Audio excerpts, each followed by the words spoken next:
anyone. So I think I wanted to share with you guys a story just about how I became interested in green jobs in the first place. So I was working for Greenpeace in Des Moines, Iowa, and during the time I was there, about 100 miles outside of the city, a Maytag manufacturing plant shut down in the town of Newton, Iowa. And Newton's not a very big town, so this plant closing was, it was more than just people losing their jobs. It was really, an icon in the community. It was something that people identified with. Your dad worked at the Maytag plant. You worked at the Maytag plant. You assumed your kids were going to work at the Maytag plant. So, when this plant shut pretty much out of the blue, another victim to, the trials and tribulations of globalization and unfair trade deals we're seeing, it was devastating to this community. And, this was during the Iowa caucuses, so every presidential candidate came through the town and gave their whole sob story about how they felt the pain of the Newton workers and how they were going to fix everything once they were in office. But, the truth is it didn't take a change in administration, it didn't take a new global trade deal to fix what had happened in Newton. When this plant closed, the governor of Iowa, a man named Chet Culver, decided that he was going to turn Iowa into one of the world's leading wind turbine manufacturing regions. And, he left the state, he traveled to Germany and Denmark and Spain, where some of the world's biggest wind turbine manufacturing companies are based. And he sat down with the heads of their company and he said, invest in Iowa. Come to Iowa, we have an incredible workforce here who's ready to build your turbines and ready to build the clean energy economy. And it worked. After these visits, within 1 year, they created over 1,000 jobs in the state of Iowa, building wind turbines and wind turbine components. The biggest one of those plants being in Newton, Iowa. So within 1 year, people who for a generation had been building appliances for Maytag shifted over to making wind turbines.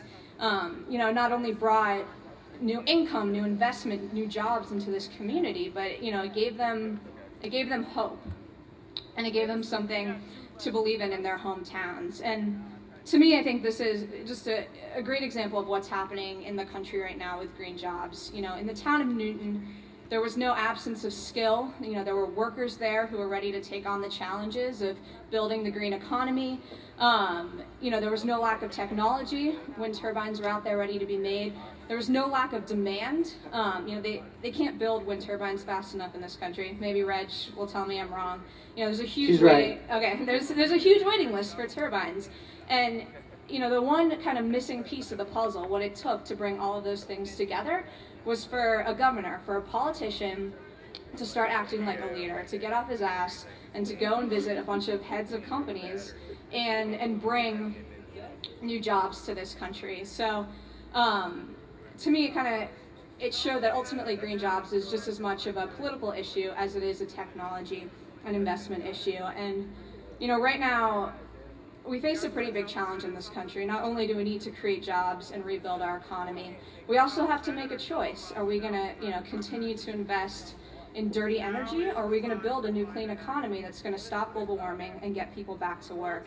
And the way I think about it, there's this fairly obvious secret that the coal and oil industry have decided to keep from us, and that's that the sun and wind are free, the energy we don't use are free, and oil and coal are not. And you can talk to any second grader and they can tell you that free is cheaper than not free. So we can continue spending a ton of money buying coal, buying oil, buying natural gas, or we can spend that money investing in people and making sure your neighbor can retrofit your house, that we can get good jobs insulating windows, building new cars, building wind turbines.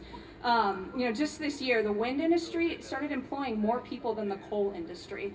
The wind industry provides, hell yeah. The wind industry provides a small, less than 5% of the power in this country. Coal provides 50% of the power in this country, and right now the wind industry is creating more jobs.